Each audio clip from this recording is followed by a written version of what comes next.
Continuando, falaremos mais um pouco sobre os contratenores. Esse vídeo já havia ido ao ar, porém deu problema no final do vídeo. Teremos de refazê-lo, mas não tem problema. Pessoal, então, na primeira parte do vídeo dos contratenores nós falamos sobre cantores que provavelmente eram tenores e acabaram se especializando na técnica de falsete, o registro do falsete, que nada mais é do que o teu domínio completo da voz de cabeça para ter um falsete. Como nós falamos no primeiro vídeo, o nosso arco de voz ele está aqui, vem desde os graves atrás baixo da vogal A, vem para frente baixo sobre a língua sempre, na vogal I, sobe um elevador e vai para o primeiro andar, chega no topo do palato, porta do nariz, vogal E, passagem alta e faz a volta e vai atrás alto, vogal O, onde está a região dos agudos. Então, esse arco de voz nasce, vai para frente, sobe, região de passagem, vai para trás, estica para trás para pegar os agudos, espaço dos agudos. Mas se nós formos para trás, se nós formos para o sótão, aqui dentro da cabeça, na úvula, nós temos o nosso falsete. Tanto homem quanto mulher tem falsete. O falsete das mulheres é um pouco diferenciado. Quando nós fizermos o vídeo específico do falsete, nós falaremos a respeito do falsete das mulheres, que muitas vezes nem mesmo é chamado de falsete. Então, mas continuando a respeito dos contratenores, existem contratenores de nascença, pessoal, que, digamos assim, nascem já com a voz mais aguda. Na adolescência já passam com essa voz mais aguda, falando até mesmo. É um pouco contraditório e confuso dizer isso, por quê? Porque nós já sabemos que a voz do tenor, ela em suma, ela já é uma voz aguda, não é? Então, entra uma grande contradição e confusão aí, porque acaba sendo mais difícil de você dizer, não, este é um tenor, não, este já é um contratenor. Mas, na fase dos 14, 15, acaba que essas distinções acabam ficando mais nítidas. Principalmente depois da descolocação da voz da puberdade, caso ela ocorra. Um exemplo de um contratenor que nós temos no Brasil, por um exemplo, nós temos um muito antigo que talvez muitos não conheçam, os mais jovens, que é o Edson Cordeiro, grande contratenor. E agora falando um pop mais novo, temos Pablo Vittar. Pablo Vittar é contratenor. Não sei se é um contratenor de nascimento. Eu acredito que sim, porque o jeito que ele fala é muito espontâneo. Não parece que ele está forçando aquela região. Talvez um pouquinho, mas de fato a voz dele é estridente falando. Então, é um contratenor, pessoal. E vejam vocês as notas que vai entoando mesmo na fala, né? Então, como eu disse, os contratenores são raríssimos. Seja o contratenor que nasceu já com estas características, ou então o contratenor que tornou-se um contratenor devido a estudar. Não que aquele que nasceu com as características de contratenor não precise estudar. Sim, precisa estudar. Todos precisamos estudar. Senão, não temos nada para apresentar. Mas aquele que já nasceu com a aptidão, digamos assim, então ele já tem aí ele já leva uma certa vantagem, né, sobre aquele que tem que apenas estudar para poder chegar lá. É a mesma coisa que você nascer com aptidão para matemática. Você estuda e você melhora o que você já tem bom. Mas aquele que nasceu sem aptidão para matemática, então ele tem que estudar o dobro para ele poder ficar como aquele que tinha aptidão era no começo. Então,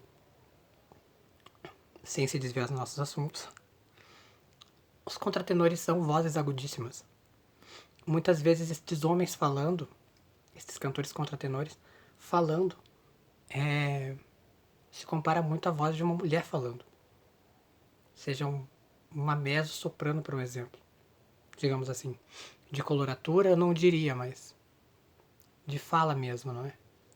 Falando você pode acabar comparando já com a voz de uma mulher falando. Confundir-se muitas vezes. Ao escutar de longe, enfim. Mas são vozes muito agudas e há de ser agudas, porque como eu falei no vídeo passado, eles irão cantar aí regiões de mezzo e soprano. O contratenor sopranista canta regiões de oitava 5 às vezes. Não o tempo todo, é claro, né? Mas de passagem. Só que essas passagens de falsete devem ser precisas. Como eu disse, o contratenor é um cantor muito preciso. Ele deve agir com exatidão, devido a ele cantar sempre nesse registro de falsete. Alguns são mais ousados e misturam, junto aos seus falsetes, a voz mista. Então, eu já vi contratenores cantando a música da Kate Bush, por um exemplo, usando desde falsete ao misto e a voz de cabeça em alguns momentos. Porque vejam que esses 3 recursos são perfeitos para o contratenor. Ele sabendo os usar, é claro, não é? Não que eles sejam exclusivos do contratenor, pessoal, não é isso. Mas ele sabendo fazer o uso dos 3 para a sua para o seu objetivo, digamos assim, que é cantar áreas ou músicas extremamente agudas, fazendo menção à voz de uma cantante, uma cantora mulher. Então, esses registros bem executados pelos mesmos geram os resultados que eles queiram. Por exemplo, esse cantor, inclusive tem análise no canal dele cantando. Anna do Miley, Anna do Miley, we've around, lean around, we falling greed. You had a temper like my jealousy, too hot to greedy. Perceba que esse ainda não é o meu falsete. Tampouco é a minha voz de cabeça, porque tá com um corpo a mais aí. Percebam a presença do nariz nesse exemplo. Eu estava puxando para voz mista. Esse misto de peito com cabeça. O nosso primeiro misto. Vamos tratar como o nosso primeiro misto. Para nós não nos confundirmos muito. Que depois nós temos o misto da cabeça e falsete, que já fizemos o vídeo aí. Essa é uma mistura, então, a qual a gente pode chegar aí a um tipo de voz de contratenor. Um contratenor mais pop pode cantar mais nessa voz. Um contratenor operístico, referindo-se às vozes da mezzo-soprano e da soprano.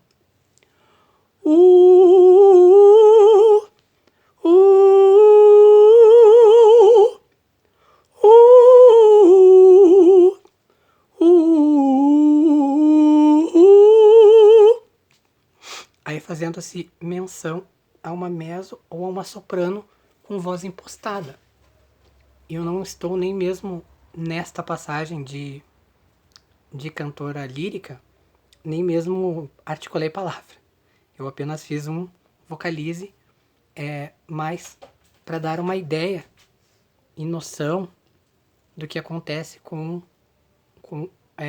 a voz, né, utilizando do falsete para obter tais resultados. Esses de fazer menção realmente a estas vozes, de emular, de fato, não é? Estas vozes. Pessoal, a passagem diária ela é toda muito comprimida, como eu falei para vocês. É um recurso que exige uma precisão absurda de quem está executando. Não é um registro muito fácil de cantar o falsete, realmente. É por isso que eu admiro muito os cantores contratenores, como eu falei no primeiro vídeo. Tenho grande admiração. No mundo operístico, são cantores muito respeitados devido a esse domínio de falsete, esse domínio respiratório. Na ópera, em suma, já é necessário você ter um grande domínio de respiração, porque a ópera ela tem técnicas, como é que eu vou dizer? Técnicas únicas, que não são ensinadas aí fora. Então aí já está um segredo da ópera. O canto lírico tem seus segredos que são nuances vocais, pessoal, para você fazer aí um pianíssimo, para você fazer aí uma performance diferenciada, digamos assim, recursos de melisma próprios, característicos em ópera. E tudo isso o contratenor ele vai saber. E, ainda por cima, executar na sua voz de falsete, com a precisão que é necessária para manter esse falsete no lugar e ainda executar essas técnicas de melismas próprios e característicos da ópera. Bom, a partir daí vocês já podem ter uma noção da dificuldade que é.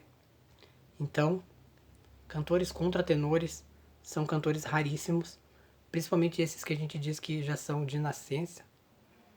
Esses são tão raros quanto a contralto e o baixo, por um exemplo, que já são vozes dificílimas de se encontrar hoje em dia, principalmente.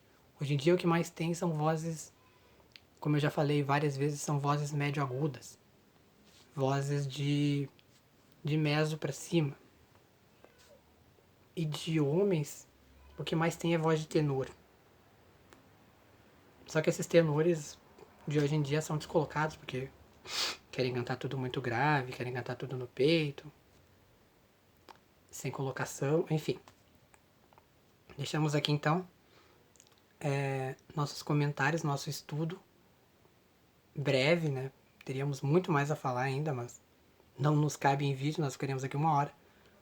Nossos comentários e estudos a respeito do contratenor, este cantor que atua cantando óperas de contralto, mezzo, soprano, sendo contratenor sopranista. No pop, usando seu peito alto, pode cantar aí músicas médio-agudas também, de cantoras médio-agudas. Ou, se conseguir ser um contratenor sopranista, vai conseguir cantar aí as músicas mais agudas que poderão haver, ou que eu mesmo escolher, não é? Se dominar o peito alto ou a mistura de cabeça com falsete, então. Enfim, não sei se a mistura de cabeça com falsete serviria para um contratenor. Talvez. Talvez serviria, talvez não. Tá aí um outro tema, mas enfim, o vídeo vai ficar muito longo. Então, contratenores são cantores que eu admiro muito. E, mais uma vez eu digo, se você quer ser um contratenor e gostaria, você pode ser. Mesmo sendo já um tenor. Você pode vir a estudar esse falsete, dominar a tua voz de cabeça, a ponto dela desenvolver o falsete. Que é a tua voz de cabeça que usa o falsete. E você, dominando primeiro ela, então ela pode vir a desenvolver um falsete. E você pode ser um contratenor.